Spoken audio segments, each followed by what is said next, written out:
Assalamualaikum dan selamat sejahtera kepada semua murid-murid tahun 3. Hari ini kemahiran kita adalah kemahiran menulis. Tajuk kita ialah gambus dan kompang. Gambus dan kompang adalah alat muzik tradisional. Pada pembelajaran hari ini, cikgu harap murid-murid dapat mengenal pasti kesalahan ejaan, tanda baca dan juga imbuhan. Kita teruskan dengan petikan yang pertama, iaitu mengenai gambus dan kompang. Hanif dan Nabila sedang membaca maklumat tentang dua jenis alat muzik tradisional, iaitu gambus dan kompang. Gambus ialah sejenis alat muzik tradisional bertali di Malaysia. Gambus berbentuk seperti buah pe yang dibelah dua. Gambus tergolong dalam alat muzik jenis petik yang dikatakan berasal dari Timur Tengah. Gambus terdapat dalam pelbagai jenis, iaitu gambus 3 tali sehinggalah gambus yang mempunyai 12 tali. Gambus dimainkan untuk mengiringi persembahan gazal, zapin, inang dan joget. Dalam perenggan ini belum ada kesalahan ejaan, tanda baca maupun imbuhan. Sebelum kita teruskan, tahukah murid-murid bagaimana gambus dimainkan? Mari kita lihat visual yang berikut.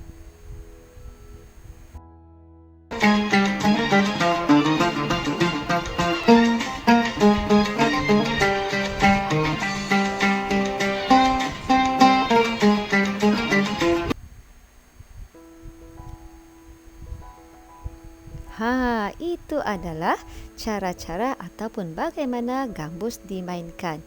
Pemain gambus ini adalah satu-satunya pemain gambus wanita yang boleh bermain gambus dan menyanyi di negara kita. Beliau ialah atau dikenali sebagai Fauziah Gambus.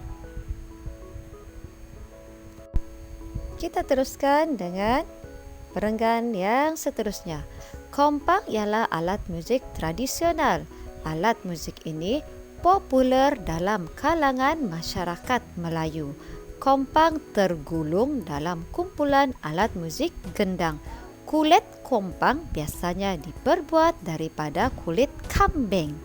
Dapatkah murid-murid kenal pasti kesalahan ejaan, tanda baca atau imbuhan yang terdapat dalam perenggan ini? Betul, yang pertama ialah popular. Ejaan yang betul ialah popular. Kesalahan yang kedua, kesalahan ejaan tergulung. Ejaan yang betul adalah tergolong. Kesalahan yang ketiga, kulit. Ejaan yang betul ialah kulit.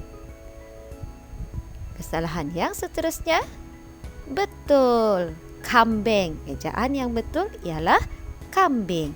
Kita teruskan dengan perenggan berikut. Kompang biasanya berukuran 16 inci ukur lilit. Kompang ditutup dengan kepingan kulit pada sebelah permukaan. Kompang dimainkan dengan memegangnya menggunakan sebelah tangan. Kemudian dipalu dengan sebelah tangan yang lain.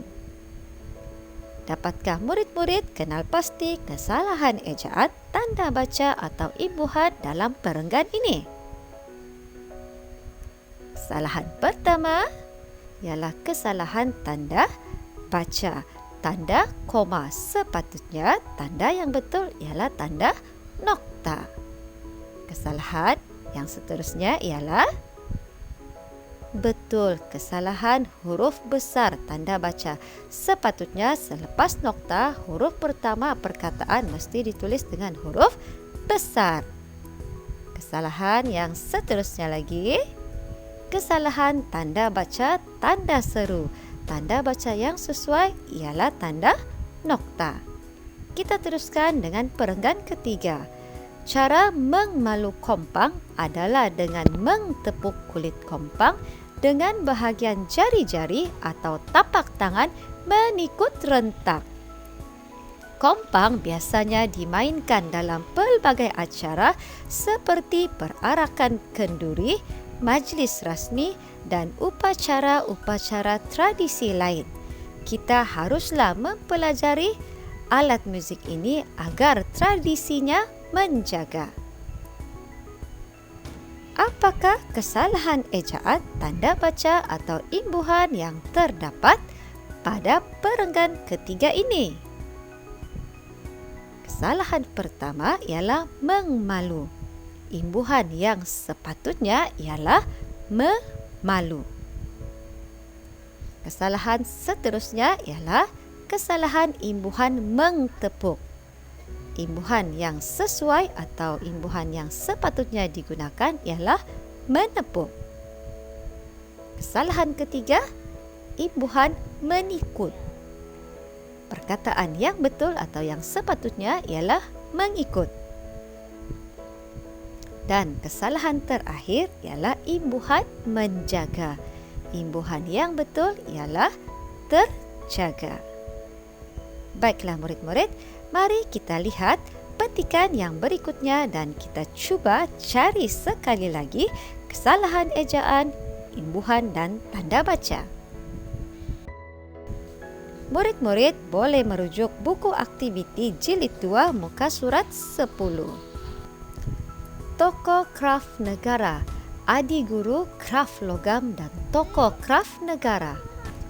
Nama tokoh Allahyarham Tuan Haji Abdul Manan bin Haji Yaakob dan bidang seni kraf adalah logam.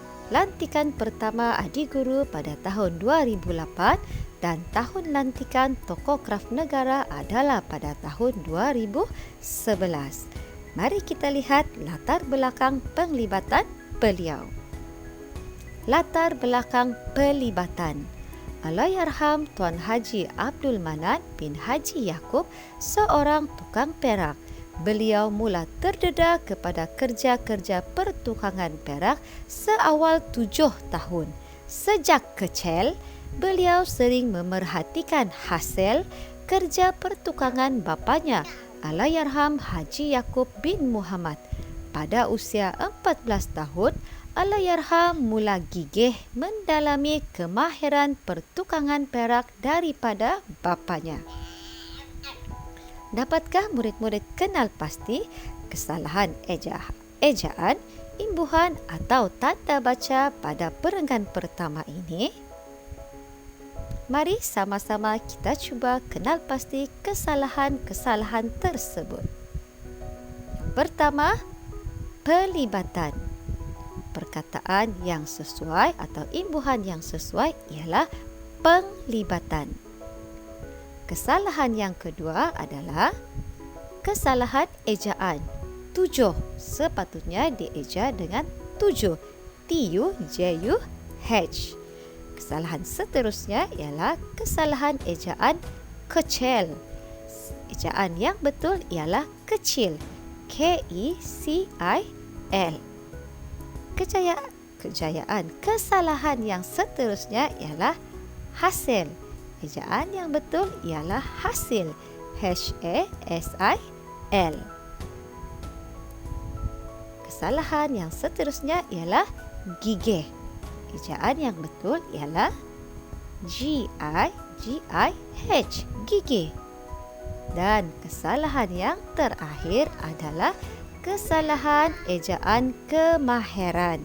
Ejaan yang betul ialah kemahiran. K-E-M-A-H-I-R-A-N. Baiklah, mari kita teruskan dengan perenggan yang kedua. Allahyarham Tuan Haji Abdul Manan sering menggunakan reka corak yang berunsurkan flora. Beliau mengubah corak mengikut kehendak pelanggan. Reka corak dengan motif-motif seperti pucuk rebung, daun asam jawa dan tapak lembing menjadi pilihan. Karya yang dihasilkan beliau sering dijadikan hiasan dan cenderamata oleh pelbagai pihak. Cuba murid-murid kenal pasti kesalahan ejaan, imbuhan atau tanda baca yang terdapat dalam perenggan ini. Kesalahan pertama ialah kesalahan tanda baca. Huruf E pada permulaan ayat perlulah ditulis dengan huruf besar. Kesalahan seterusnya ialah kesalahan tanda baca koma. Tanda baca yang sesuai atau tanda baca yang betul ialah tanda nokta. Kesalahan seterusnya ialah tanda baca nokta. Tanda baca yang sesuai kita gunakan ialah tanda baca koma. Tanda atau kesalahan yang seterusnya ialah kesalahan penulisan huruf besar. Sepatutnya huruf pertama selepas tanda nokta mestilah ditulis dengan huruf besar. Dan yang terakhir adalah kesalahan penggunaan tanda seru. Tanda baca yang sesuai ialah tanda nokta. Kita teruskan dengan perenggan yang ketiga. Dengan kesedaran, minat dan semangat yang tinggi, beliau terus berusaha untuk memartabatkan seni pertukangan kraft perak. Beliau mahu kesenian ini terus menpelihara.